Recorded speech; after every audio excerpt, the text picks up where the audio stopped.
Turco querido, sí, ¿cómo te va? Vamos a hablar de Newell's Old Boys, no desde lo futbolístico, eso lo dejamos para dentro de un ratito donde va a estar el técnico, sino desde lo institucional. El mes que viene, para el 30 de septiembre, tienen que cerrar el balance. Me dicen que no lo van a aprobar, por lo menos los socios, en cuanto a los números que están arrojando hoy por hoy, cifras que no dan desde el oficialismo. Hicimos un repaso, ya metiéndonos de lleno con los números, y comparando distintas épocas. Desde López, tenemos que venir desde López porque la dirigencia desde Lorente, con Ricobelli... ¿Cuánto hace ya de eso?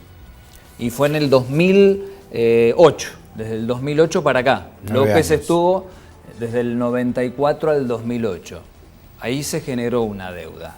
Pero de ahí en adelante, agarran esa deuda, no se bajó esa deuda, al contrario. ¿Cuál era la deuda de López en Newell's? De 86 millones. Cuando se va López, Newell's debe 86 millones de pesos. Esto nosotros lo redondeamos para abajo, es más de 86, lo dejamos en 86. Pero ¿qué te parece si lo repasamos con el hincha de Newell's Old Boys? Dale. Para que lo vean allí en pantalla. Fina, acá están los números que vos querés.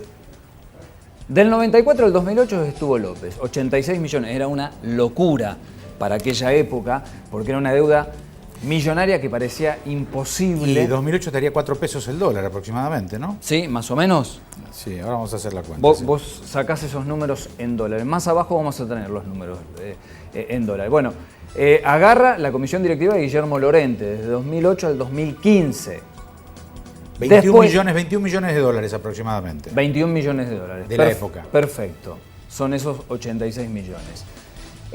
Lorente no termina su gestión, la agarra Jorge Ricobelli en el 2016 y fíjate, ahí están los números. En estas gestiones el pasivo llevó a Newell's a tener la deuda de 269 millones.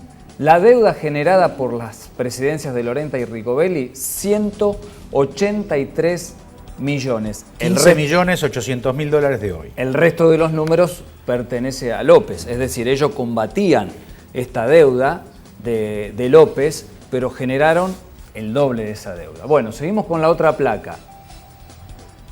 Los ingresos ordinarios que tiene Newell's Old Boys, pero los ingresos ordinarios son los que tienen todas las instituciones en la República Argentina. Son cuotas social, ahí vemos 7,5 millones en pesos, los abonos a plateas, la televisación y la publicidad. No hay ingresos extraordinarios. No hay ingresos, por ejemplo, de venta de camisetas, no están registrados esos.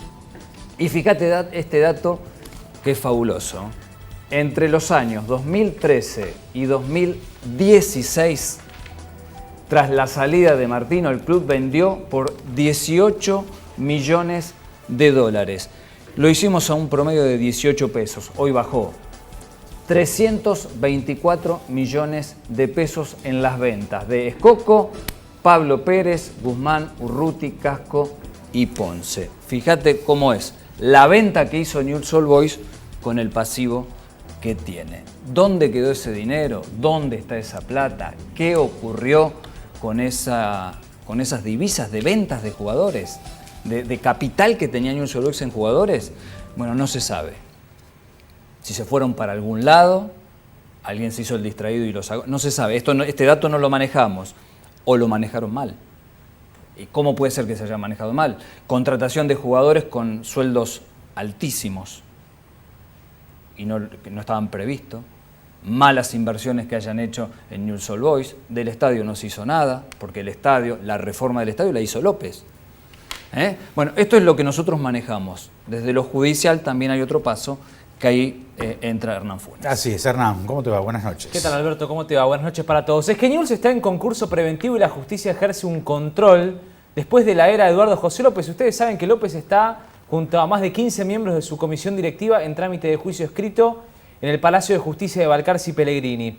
Vamos a ver algunas placas y entender de aquella causa penal que instruyó el fiscal Carlos Cobani, cómo se rige Newell's por el concurso preventivo de acreedores que presentó Guillermo Lorente.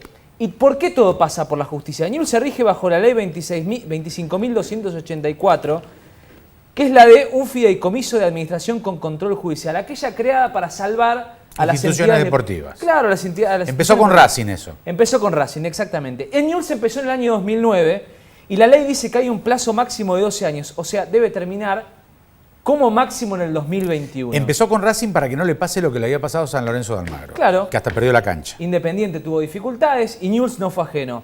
En ese control judicial aparece el juez Fabián Belicia, un órgano fiduciario donde está un contador, y por el club el abogado Ernesto Granados.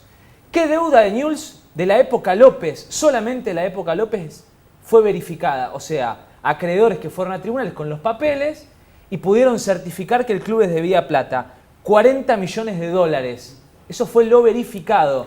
Solamente hasta el año 2009. Después viene todo lo que contó Pablo recién, Pablo Gavira. Grandes acreedores, la AFA y la AFIP. ¿Cómo Newell's le debía tanto a la AFA? ¿Por qué el club le debió tanto a la AFA? Nadie puede explicar eso, ¿no? ¿Cómo la AFA se hizo tan acreedor de un club? Faltan pagar de aquellos 40 millones entre 5 y 7 millones de dólares hasta 2021. Estamos hablando solamente de la deuda hasta el 2009.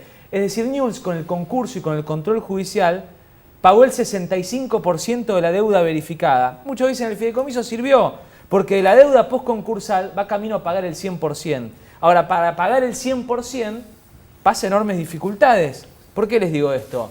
Vamos a ver el tercer material, que es Newell's paga a los acreedores del concurso, aquellos 40 millones verificados, cada 30 de abril y cada 31 de octubre. Newell's cada año tiene que cumplir con dos cuotas de 10 millones de pesos.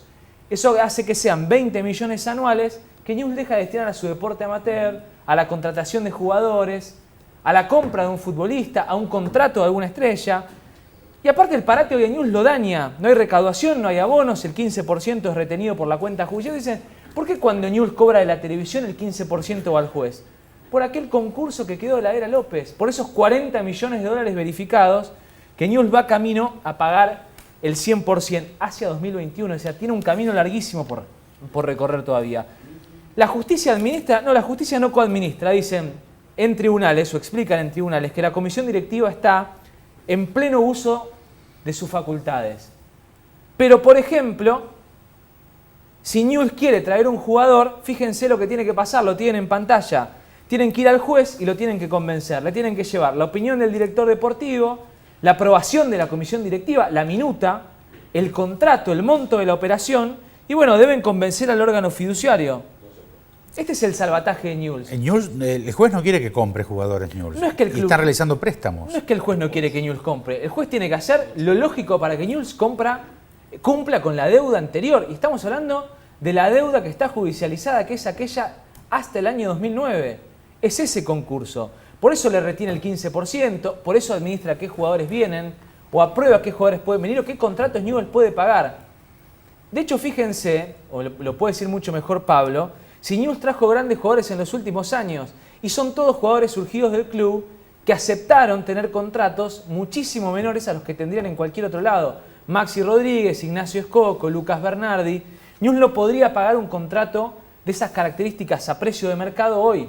El juez no lo podría autorizar porque tiene que ejercer un control. ¿Y qué control? Para pagar el 30 de abril y el 31 de octubre la deuda que dejó la comisión directiva de López. En definitiva, tan gravosa la era López como la era reciente.